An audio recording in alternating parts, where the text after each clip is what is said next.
Magandang araw mga kagako sa Itachi. So ngayon, meron akong 3 Monday sa inyo na kailangan nating isolve at sagutan. So ito ay JLPT-based Monday. Actually, kinuha ko lang sa internet itong mga sample questions ko. Okay, so for today, let's talk about these 3 Monday. Okay, for number 1 Monday, so basahin natin.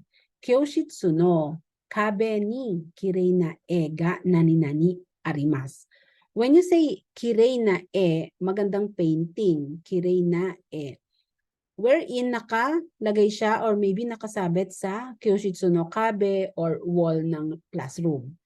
Now, if you need to answer this na kailangan yung verb ng nakaposition doon, nakahang doon, or nakahoist doon, ang verb na tama is, which do you think is the answer? Is it nosete, kakete, oite, or tsukete? Isabit, nakasabit. Correct. The answer is kakete, hang. Hang, no? Kakete, arimas. Merong nakasabit na kirei na e sa Kyoshitsu no Kabe. So, kakete is to hang. Okay? For nibang, kono, this one is kawa. Kono kawa no mizu wa nondemo nani-nani ka. Nondemo nani-nani ka.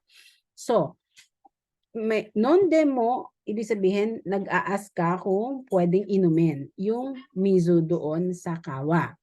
So, anong ilalagay mo here? Is it sumimasen, daijoubu desu, mani aimasu, or dekimasen? Correct. It should be daijoubu desu ka? Kono kawa no mizu wa nondemo daijoubu desu ka? Okay lang bang inumin ang tubig dito sa kawa? So the answer is nibang desu. Okay, let's proceed to Mondai-san. Ashita, benkyou suru kanji o nani-nani shite oite kudasai. Te oite kudasai means in preparation for the next. Siguro merong ibang gagamit or piniprepare ang ibang gagamitin for the next step. Okay, in this case, ashita, benkyou suru kanji. Mag-aaral kasi siya ng kanji bukas. And ipe-prepare niya yun. Now, ano ang appropriate na verb if that is the case? Meron tayo ditong keiken, yoshu, hantay, fukushu. Okay, can you guess, mga kagako sa Itachi, which one is the proper answer? Correct. The answer is yoshu, means to prepare. Ayan. So, meron na tayong bagong kotoba ngayon na naalala, no? Yoshu means to prepare and it's a verb.